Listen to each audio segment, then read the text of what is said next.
upcoming moon. How are you doing? Well, I'm doing really well. It's actually my moon. I'm a Gemini. So, yeah, I'm in my element.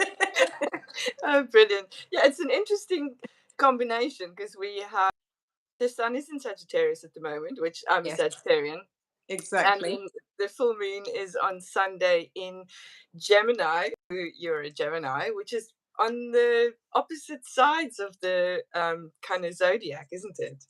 Yes, completely. We really complement each other. We really do. Like super fun energy with Sagittarius, and also that need for kind of being the social butterfly of Gemini. So, And there's an aspect. Oh, sorry, I'm just getting my angles right here. I'm not used to this phone lives, so um, sure. there's also an element of detail and bigger picture and kind of zooming out and zooming in, isn't there? Yes, definitely. And also, it's got a lot to do with our communication and Mercury, because Mm. obviously Mercury is going out of retrograde on the same day as the full moon in Gemini, and obviously Gemini is ruled by Mercury. Yes. And what I find really interesting when it comes to Gemini and Mercury, it's actually expression and how we express ourselves. So it's all got to do with our voice and Mhm. how we communicate, which is everything to do with Mercury as well. So that's really what this full moon is asking us to do, how to communicate and look where we've been from when we set those intentions 6 months ago with the new moon in Gemini, and it would have been around that time we would have had the full moon in Sagittarius. Yeah. So yeah, Yes, we're winding yes. up the cycle. That's it. It's all cyclical, isn't it? And that's a lot around what you do as well. Yeah. Mercury is also in myth connected to Hermes, who was the messenger of the gods.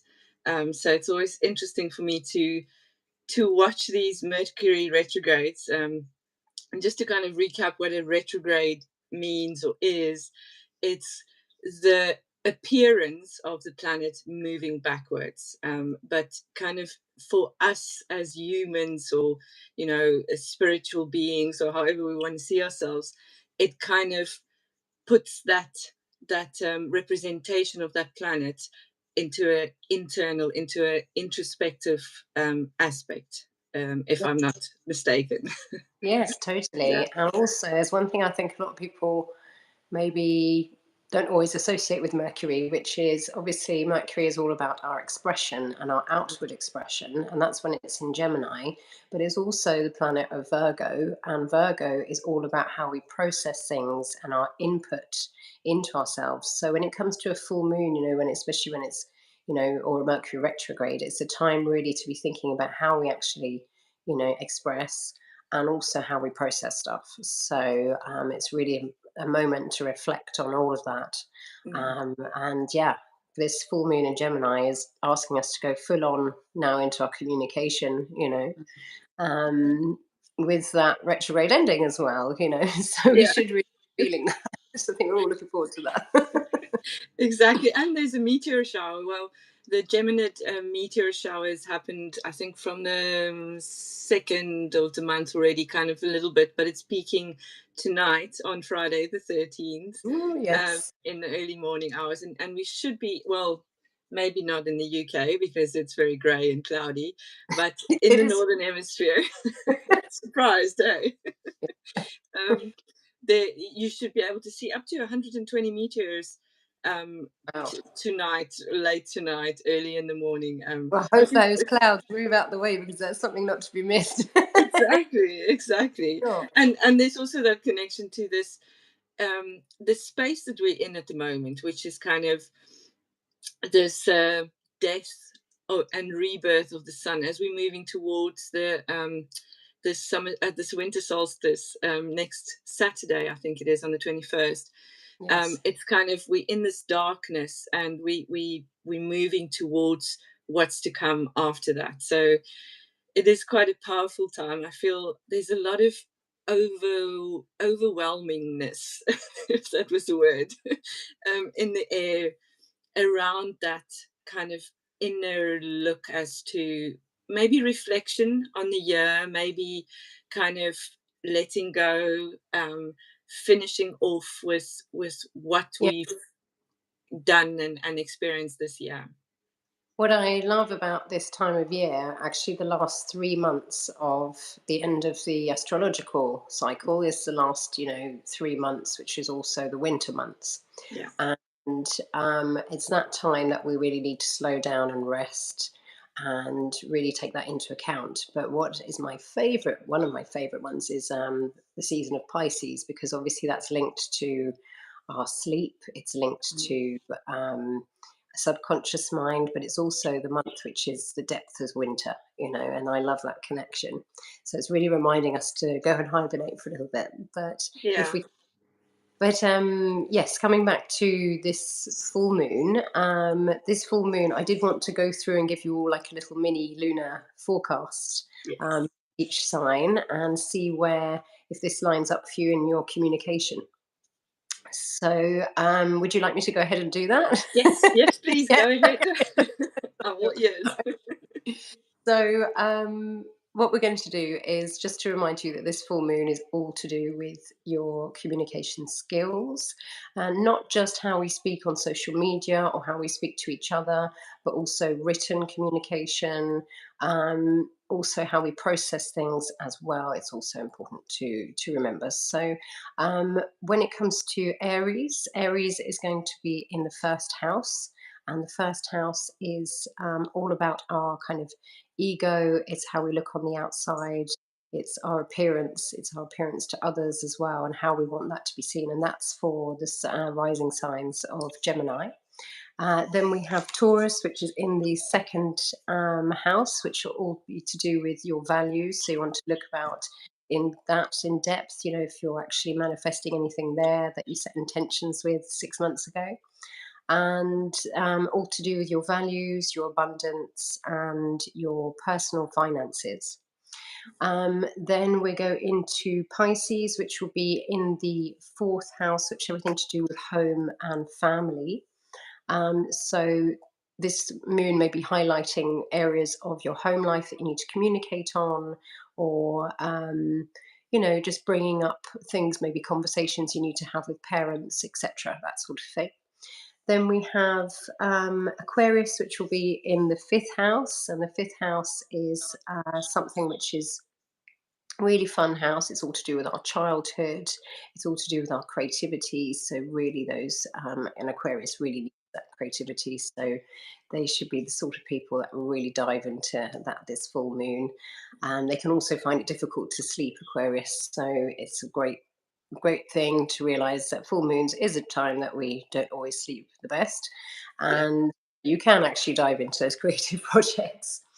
um, Capricorn in the sixth house, so Capricorn rising signs, everything is around your daily routine right now, and it's around your health as well, and your work habits. And that's quite important to understand that what we do in our daily routines can impact the future. So um, by understanding, by shining a light on that area of your life, maybe there's things cropping up around there.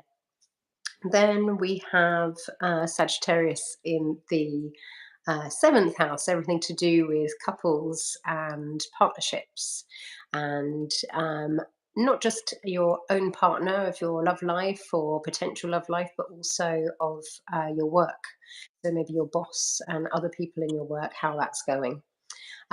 So that area of your life may be um, affected by this full moon. Then we have Scorpio, which is in the eighth house, everything to do with transformation. This is a really deep time for them. Things might be really coming to the surface for Scorpio rising signs. And that's also your shared finances as well. Who Mm. you're sharing your finances with, that might also be coming to a head. So, Libra in the ninth house, and this is all to do with higher learning. It's got to do with also your spirituality and your where you want to go with that. So, this actually might be, bring shining a light on something that you want to start learning in the future. Also, then we have a few more. We have Virgo in the 10th house, and that's house of career and your reputation. And should be looking at questions around how you are, how your reputation is, and how you want that to be seen, and how you can communicate that. With all of these, we can really look about how we can communicate with this full moon around these areas of our life. Then we have Leo in the 11th house, everything to do with communities and friendships. So we can be asking ourselves questions about where am I with that? Is there a friend I need to reach out to? I've been thinking about for a long time. I want to be in re-contact with, or someone I need to actually get out of my life. You know, it can be like that too. Then also the last sign is going to be Cancer rising in the 12th house, a house of the subconscious mind, spirituality. And this is a really, Cancerians are already very, um, can be emotional. So this can be a really good time for them to retreat a little bit, rest, and actually just look at, where they want to go spiritually. And yeah, get a good night's sleep. Yeah. And food. Yeah. And this is an interesting way for us to kind of connect to the themes that are arising for us in this time, because we without awareness, I often feel that we think we're going a little bit nuts most of the time because it's this stuff. Where did this come from? But we are connected to these planetary and moon cycles, and it's really great to be able to kind of understand a little bit more about our place within that cycle. Yes, I really believe that. And Mm. it's nice to be able to just take a step back and see, okay, which area of my life is actually being highlighted at the moment, and does this resonate with me? And asking those questions and just taking a minute instead of being on full on go go go all the time, just reflecting and taking a moment to actually know and think about how you want to step forward into the next cycle, the next part of the cycle. And that's really important. It's like moving with intention, if you like. Yeah, yeah. Another really interesting aspect of this month and the moon is that we started the month off with a new moon, and we're ending it off with a new moon, Yes. with the full moon right smack bang in the middle. So yeah, Yeah. it's interesting. I'm not sure, what the implications is, but it is, with the new moon we set those intentions, and with the full moon we let them go. Um, and So it is, there's yeah. a black moon when that happens, and it means that you're having two new moons within the uh, same month. Yeah. And when you full moons, then it's a blue moon. Simple Yes. Yeah. as that. But I do love It's, that. Going yeah. to be a very special moon that we have coming up in a few weeks' time. Yeah. Um, and also it'll be the beginning of 2025. So yeah, uh, Can you exciting. believe it? Yeah, I know where the year's gone. Yeah. And we say it every year, and every year it seems like it's going a little bit faster. Maybe it's age It's related, like we're but speeding up. exactly. Um, so, Alexei, how would you say we would look after ourselves best this weekend specifically? Sure. So this is a topic I really love, obviously. Yeah. And when it comes to self care and Gemini specifically, and what I'd like us to keep in mind is that we are actually in body astrology seen as all the signs, because you are Mm, not just one sign on your birth chart, you are mm, the whole birth chart.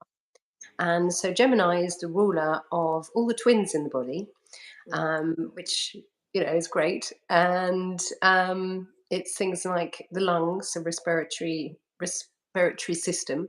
mm, It's the arms, the shoulders, the hands, and the fingers. mm, So it's really this midsection that we have. And so doing breath work, because it's linked to that, it's also linked to the nervous system. mm, So doing breath work, doing things like yoga nidra, relaxation during this full moon is something that, obviously I highly recommend. It's as you know, I align all my classes. We run a full moon, new moon class, Mhm. and I align body astrology with the moon. So I will be doing a class of Yoga Nidra this Sunday. If anybody wants to join, I'll send the link in later. But yes, we'll be focusing on all these areas of Gemini. So Gemini can have a lot of mental chatter as well. So just taking, rest, meditating, yoga nidra, especially for that nervous system, and any kind of breath work that you want to be doing to support your lungs and your whole body. So yeah, it's always a lovely thing to do. Brilliant. Thank you so much. And yeah, as you say, we'll pop the link in on both channels. And if anybody wants to find out more and connect with Alexi further, universalmovement.com. And I'm at wisdomseekerssociety.com. Um, and it's always so lovely to chat with you, because it's kind of, bringing all these worlds together, loving This, the moon and the cycles and the things, and remembering for me in this time, you know that the Gregorian calendar was made mm, long after we came to earth, and lived with these cycles. So these are, for me, man-made structures that don't always align with our connection to the universe and nature. And I'm very drawn to the concept of living with these cycles in a 13 kind of cyclical way, where there's um, the moon and all of that together, to really rest in the northern hemisphere in this time is a rest time, yeah, even though there's all this stuff going on. It's really important to kind of be quiet and take stock of what, where, and how you want to show up when the light returns. exactly. I really do agree with you on that. And, it's a time to honor ourselves. And, you know, if you see the cycle as a 28-day with the moon, energy rises and then it decreases. And that's like that, a bit like that throughout the year, depending on what side of the planet you're on, Yeah, but it's the same thing. And right now, in the Northern Hemisphere, we are on a decrease mm, where it should be calming down and people should be taking more time for themselves wherever they can. And yeah, yeah. simple as that. Amidst all the craziness. I'm all for it. Exactly. I think actually, before this calendar, I can't remember exactly back when, but these 3 months were rest times. They weren't even allocated on the calendar, so it was completely Yeah. you kind of just be, which is a Yeah, special thing. we like the plants every year. Exactly. Yeah. Exactly. Thank you so much, Alexi. Thank you We too. will chat again in 2025. Can you believe Well, it? Well, we'll chat in between, but live, we will have a conversation around what's coming up for us next month. look at that. Thank you.